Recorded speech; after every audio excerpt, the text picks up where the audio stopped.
Hey everyone, Wiley here.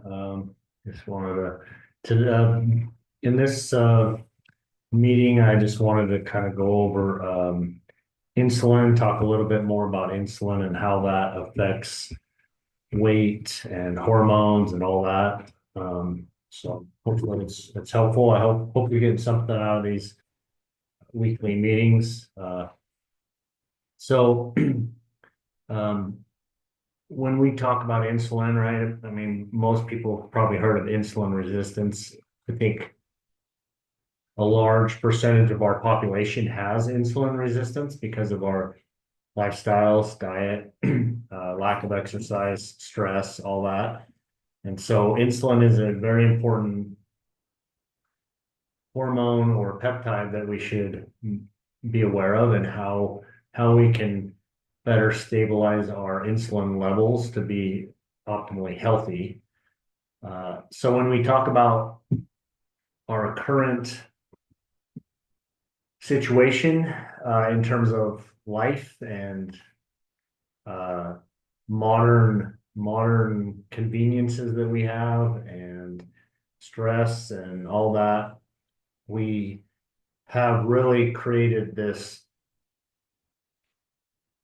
dilemma in terms of our health because we have been kind of lied to in a way by the food industry and even uh, like the um, different nutritional guidelines and things like that that we've been told over the years, and thinking that think about like when I went to school, we had the food pyramid, right? And at the bottom of the food pyramid was I believe it was the bottom of the pyramid was grains, carbohydrates, pasta, rice, bread. And so then we were led to believe that we should have more of that and less of protein and fats in our diet.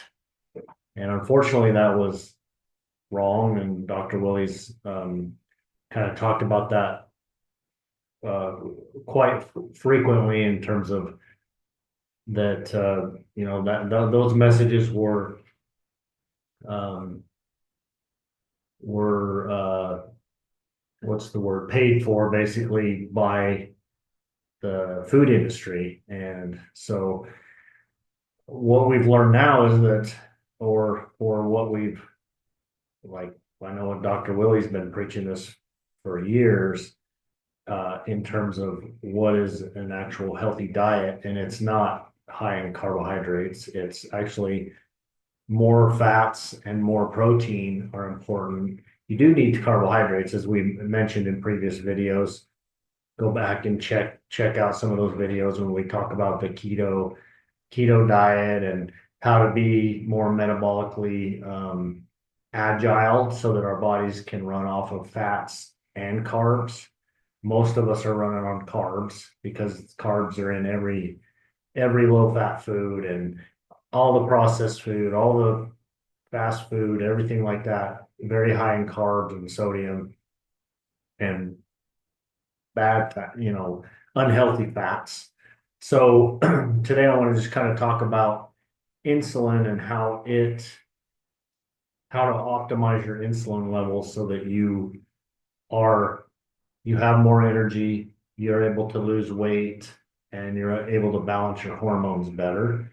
Because I'll kind of go back to the physiology of insulin. So insulin is a peptide that's released by the pancreas in response to carbohydrates in the blood. So when you eat a carb, and a carb could be bread, pasta, cookies, cakes, donuts, anything like that, simple processed sugars.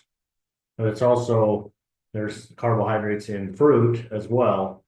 And so anytime you eat anything, even a vegetable, certain vegetables have more carbohydrates than others. Uh, so when you eat carbohydrates, your blood sugar will rise.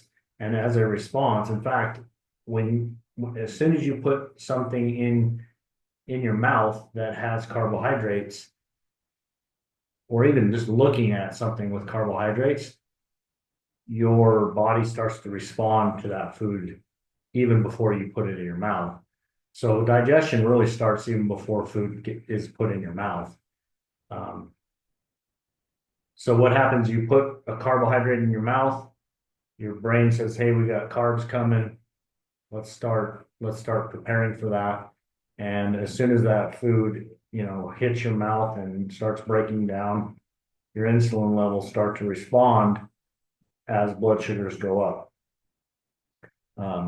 Typically what happens when you have insulin resistance is that you've, just like, many other pathways, when you overdo something and you have a constant level of high insulin in your body, it creates an inflammatory state, because insulin is you could look at it as a growth hormone that says, "Hey, we have this food, we have this fuel source, we have this component that we need. Let's use what we need immediately." So carbs are great if you're very active and you're running a marathon and you're really pushing yourself physically. Carbs are great for that, to help maintain that level of fitness. They're not great if you're more sedentary and you're not doing that high intensity kind of endurance type stuff, which most of us aren't.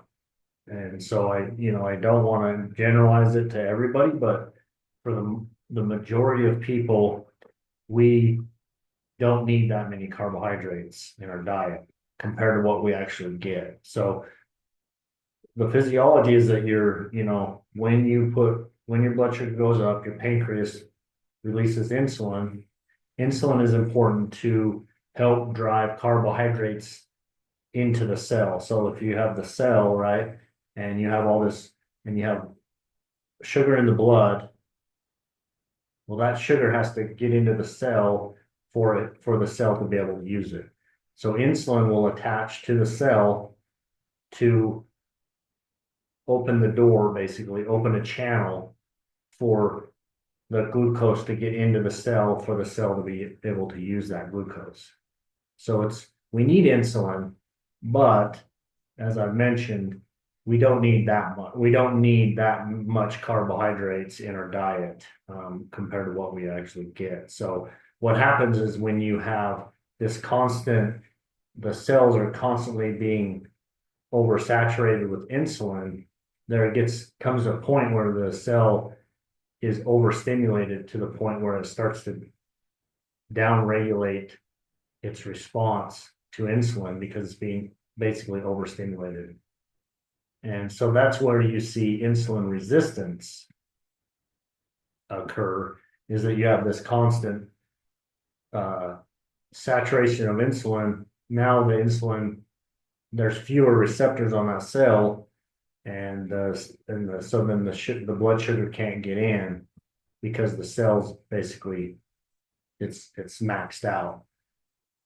What happens when you have insulin resistance is that you start to see higher conversion of those carbohydrates, because again, your cells can only take so much carbohydrates before they're maxed out. So we've reached our limit here. And so what happens is your body will then start to convert those carbohydrates into fat, to store it down and to save it, right, for later. Think about, like, as in the past, back when food wasn't as abundant, every now and then you would maybe come across some carbohydrates, and typically they were more like berries, fruit, certain vegetables that would have more carbohydrates in them. And so your body would use whatever it needed for the short term immediately, and then the rest it would say, okay, let's store this for later, right? So the problem with our current lifestyle, and we've talked about this in the past as well, is that we don't ever have a time where we're in a fasting state, right? So then if we have this constant influx of carbohydrates in our diet, our pancreas is constantly working, pushing out insulin to kind of help, control the blood sugar. And then you see belly fat start to increase. You get more of that abdominal fat. Your hormones will be thrown off because insulin will kind of compete with other hormones and things like that. So uh, that chronic high insulin level creates that metabolic dysfunction that we talk about being the driving force of chronic disease and inflammation. So in our programs, we really focus to help educate you in dietary changes to help moderate your carbohydrate intake so that you don't overdo it constantly, and that you allow your body to start to become more optimized in terms of the right amount of insulin, and that to help you become more insulin sensitive, right? Um, so it takes a lot of, depending on your diet, I guess. Most of us, like I said, I'm speaking generally in terms of most people's diet is very high in carbohydrates. So um, we need to start to be aware of where the carbohydrates are coming from, because you know talking about carbohydrates, there are different types of carbohydrates. Some are easy to absorb and others are more difficult. The more difficult it is, the slower a blood sugar spike you'll see. So complex carbohydrates, things that like vegetables mainly, less processed foods such as, again, if you're going to eat pasta, bread, rice, ideally you want to get stuff that's the least processed. So when you think in terms of like white bread is highly processed. So it's basically like as soon as you eat it, it spikes your blood sugar, right? Um, and that, again, that's with a lot of processed foods, is they're very high. Most of them are very high glycemic index, in that it doesn't take much to break it down and turn it into sugar in your blood. So the goal in helping support healthy blood sugar levels and insulin levels is to limit your carbohydrates. Ideally, have your carbohydrates earlier in the day so that you have time to break that down by, activity, walking, moving, functioning, uh, going for walks periodically through the day, even taking like a 10-minute walk every hour or so, if that's a possibility for you. Standing, if you have a sedentary job or life is more sedentary, then going for more walks and things like that will help. But the goal is to have periods of fasting too, so that you're not eating constantly. I think I know I was taught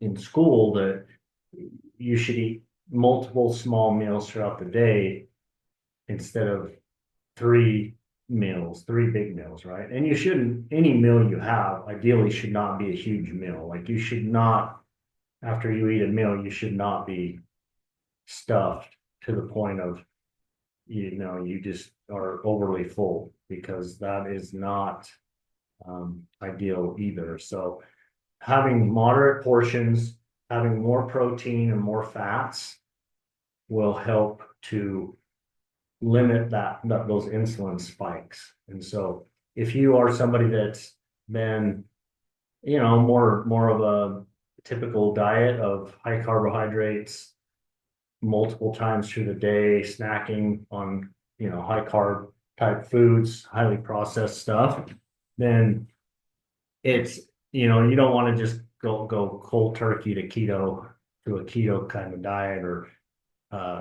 immediately go into intermittent fasting or anything like that. So you kind of have to slowly start to bring that down so you don't feel bad, so you don't feel you know a negative, just feel kind of like I guess they call it like a keto flu, right? Where you just don't feel good because your body is struggling to get the energy it needs because it's so used to that high carbohydrate foods.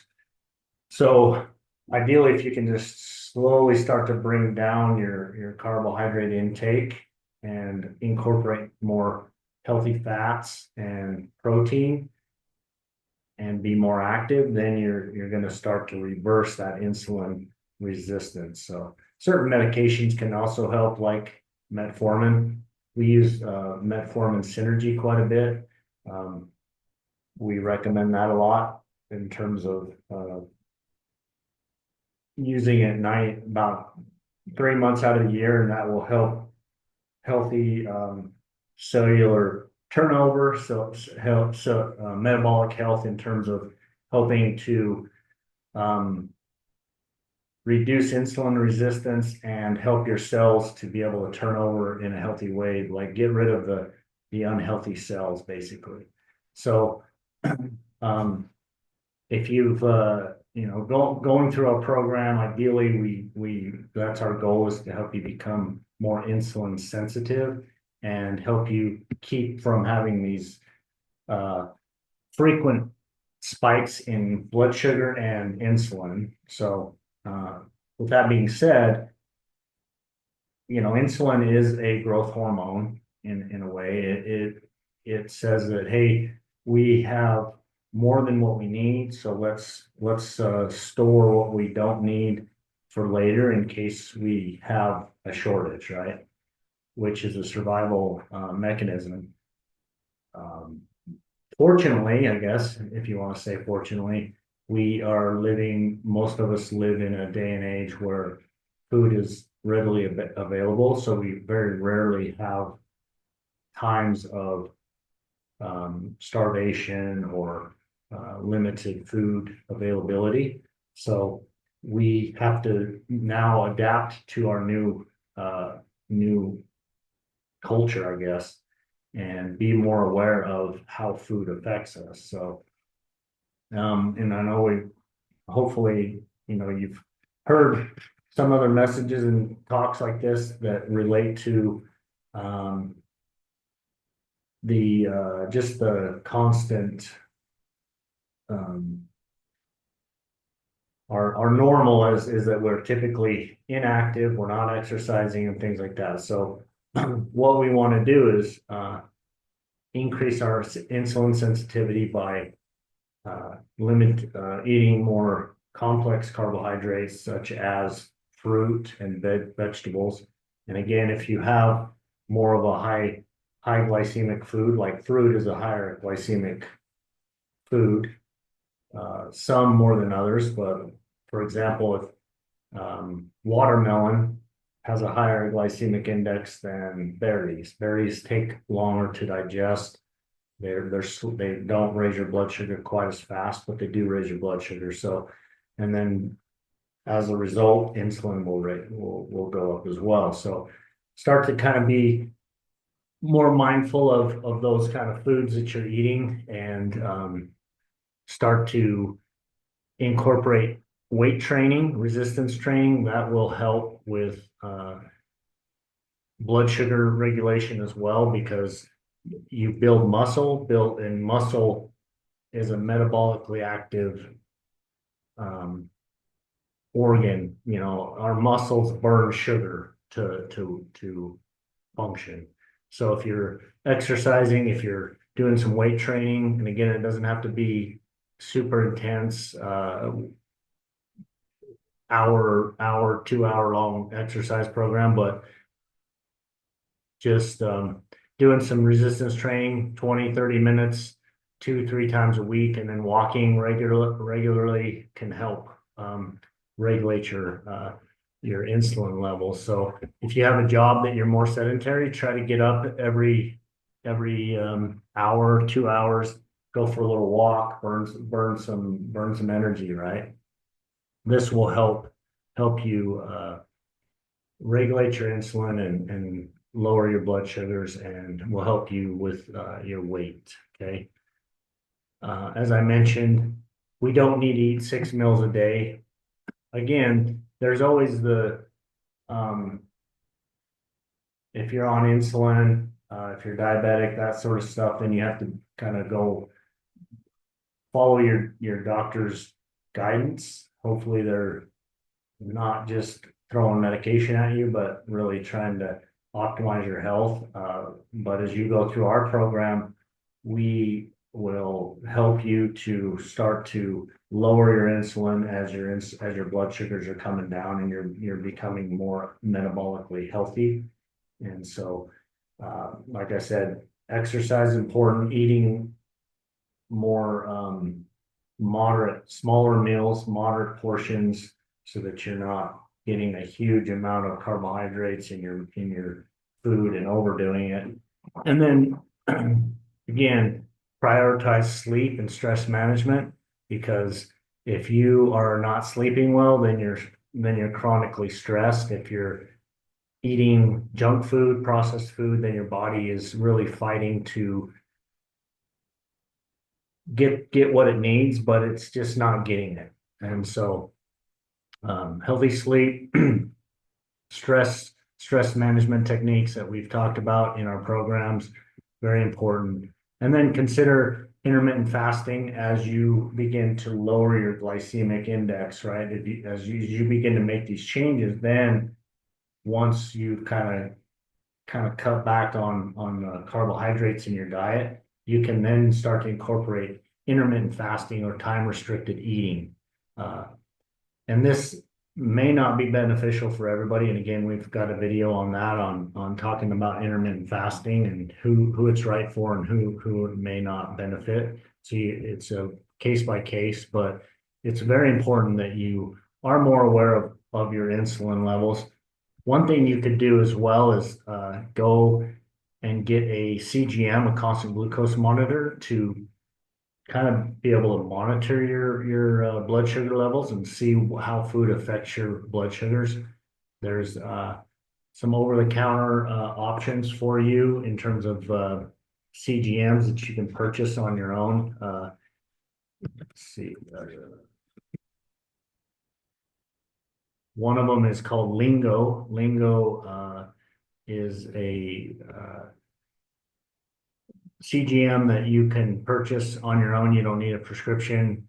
Go to it's a Abbott Lingo, and you can purchase a CGM that you would put on your arm that will monitor through your phone your blood sugars constantly, so that you can kind of see what your blood sugars are doing. Another one is the Dexcom Stelo. Stelo works with the iPhone and Android. The Lingo only works with the iPhone. So things that you can try for sure that kind of give you more information, so you can kind of monitor how your blood sugars are looking. Because if you see rapid spikes up and down with your blood sugar, then you know that you're not very stable in terms of your diet and activity levels. So these are very important steps to help optimize your overall hormone levels, because if you have high insulin, high glucose, then it throws off your hormone receptors on all of your cells, and it just I kind of think of hormone balance as a symphony. Too much of anything is going to throw the other things off. So everything has to be balanced and be moderated in a healthy way. So being insulin resistant will definitely hinder your weight loss efforts. So be aware of that, and take it step by step. Small, consistent steps towards insulin balance is ideal, rather than being too aggressive and too drastic. Then you're not going to feel good, and you're less likely to stick with it. So make sure that you're following your program plan. Touch base with us. Let us know if you have questions as you go through the lifestyle curriculum. Work with the health coaches, things like that. We're all here to support you to be healthy and optimize your overall metabolic health. So, again, if you guys have any questions about any of this stuff that you're doing and through the program, please reach out, send us your emails, and we'll be sure to address these questions as we go. So hopefully that helps, and continue to just take it day by day. There are days when you're going to do better than others, so just stay in there, just consistently keep going and keep working on things to be healthier and yeah, good luck to you, and hopefully that helps. So take care.